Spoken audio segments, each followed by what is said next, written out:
Hello, I'm Chris Slight, the editor of Construction Europe magazine, and welcome to our latest webcast, a financial review of 2008, which will look at share prices in the construction sector over the course of the year.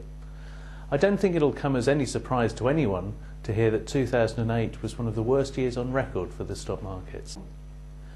To give you a quick snapshot, these are the performances of some of the most watched stock market indicators.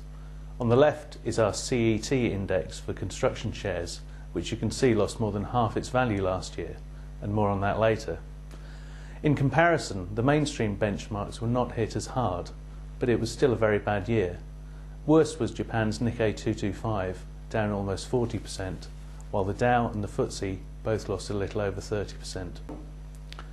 The issue with construction shares, as reflected by the CET index, is that they're cyclical stocks. Their performance is an exaggeration of the economic cycle because they are more sensitive to economic growth than other companies' shares. They tend to rise more steeply than other shares when times are good, but they fall sharply when growth falters, because investment in construction and the associated material and capital good tends to be cut quickly in a recession. This slide illustrates that.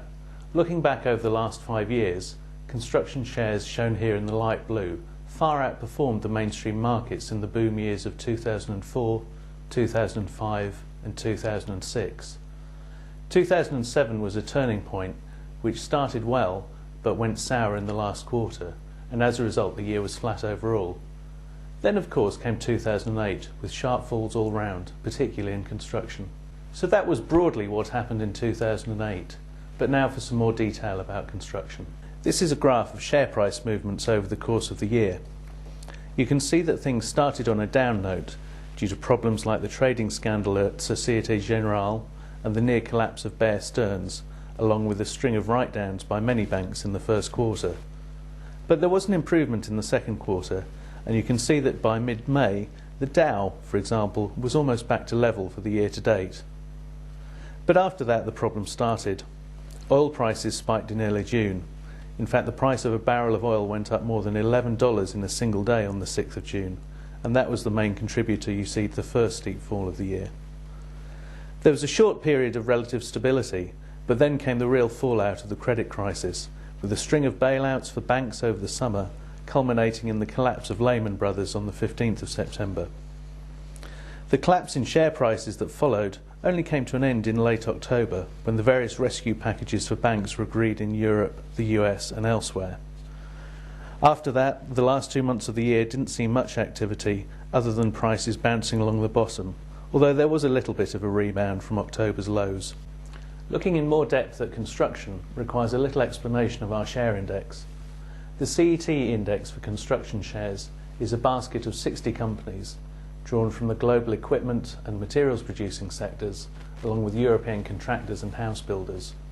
We actually have 4 indexes, one each for the equipment, materials and contracting sectors, and a composite one, the CET index we've talked about already, for the whole industry. This graph shows the relative performance of the different sectors, and as you can see they're pretty close in percentage terms. In fact, over the course of the year they track closely with each other. Having said that, the equipment sector fell about 5 percentage points further than the other two during 2008. That's a little surprising, because if you look at the 5 best performers over the year, 3 of them, Aztec Industries, Kubota and Atlas Copco, are equipment manufacturers. Although in the context of 2008, the best performers were the companies whose shares lost the least. But at the same time, 4 of the 5 biggest losers in 2008 were also equipment companies. The only company at the foot of the table outside the equipment sector was the UK-based house builder Taylor Wimpey, which is suffering from a dire housing market in the UK. This gives a better reflection of the year for equipment manufacturers. They tended to be in the bottom half of the table, and in fact 7 equipment manufacturers lost 70% or more of their stock market value in 2008.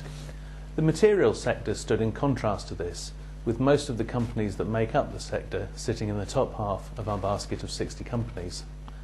However, the companies that lost the most in this sector were the larger ones, Lafarge and Heidelberg Cement most notably, and that pulled the sector down. As far as contractors were concerned, There was a fairly even distribution from strong performers like ACS and Bilfinger and Berger to Taylor Wimpey at the bottom of the table. The February edition of Construction Europe will contain a full in-depth review of share price movements in the construction industry over 2008, with much more analysis of the individual sectors and companies involved. If you'd like to receive a copy of the magazine, the easiest way is to visit the subscriptions page of our website, www.khl.com/subscriptions. Thank you for watching.